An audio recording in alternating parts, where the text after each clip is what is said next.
How do we apply the laws of sines to side-side angle? Well, remember that side-side angle does not prove triangles congruent. In these two diagrams, you see two congruent, two things that have side-side angle. They share the green angle, they share the blue side, and they share the red side.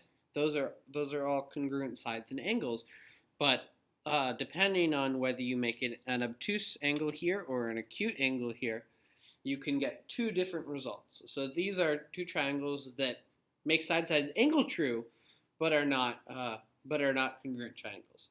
So how can we actually find something if we're given side-side angle? Well, here's an example.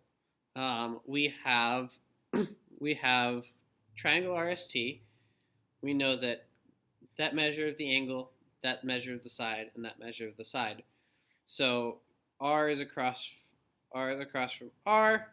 That means that this is a side-to-side angle. So first I identify that. Then I'm going to set up my law of sines. Sine of 40 degrees over 34 equals sine of, well, the angle across from lowercase t is going to be called uppercase t over 35. Now we cross multiply and we get 35 34ths sine of 40 degrees equals sine of t. So 35 34ths times the sine of 40 degrees is approximately 0.662. And now what we would do typically is we would take the inverse sine of both sides. And when we take the inverse sine, what the calculator tells me is t is approximately 41.4 degrees. But there's a second answer. Remember that sine has two answers on the unit circle. One is in the first quadrant, one is in the second quadrant, and the other answer would be 180 degrees minus that. So we have that our other angle that it could be is 138.6 degrees. So it could be either of those just based on the information that we're given. Now we can find the missing angle.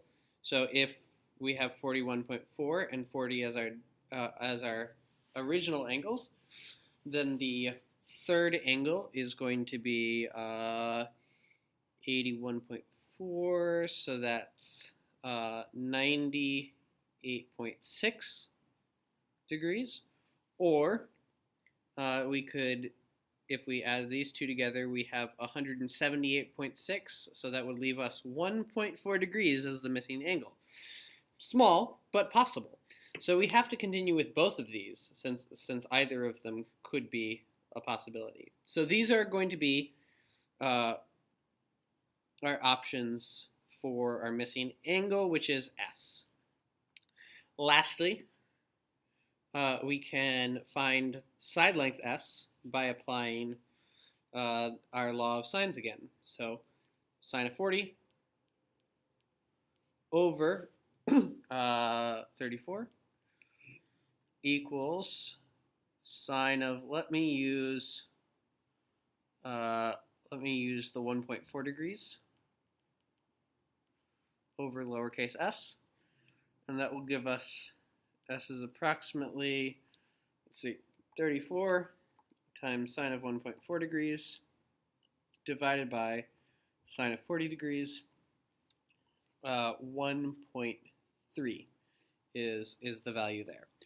Or so that's one of our solutions that matches up with these two. And then our other solution, when these are true, then we get sine of 40 over 34 equals sine of, now we're going to use the other angle for S over, what would that be? Lowercase s. Now we cross multiply 34 times sine of 98.6 divided by sine of 40, which is approximately 52.3. So we get two totally different triangles. We get 52.3 as a missing side, or 1.3 as the missing side, depending on whether we consider our original answer to be acute or obtuse. So what are the steps? These are the steps. First, identify the triangle as side-side angle. Second, set up law of sines. Third, solve for a missing angle. List both solutions, quadrant 1 and 2.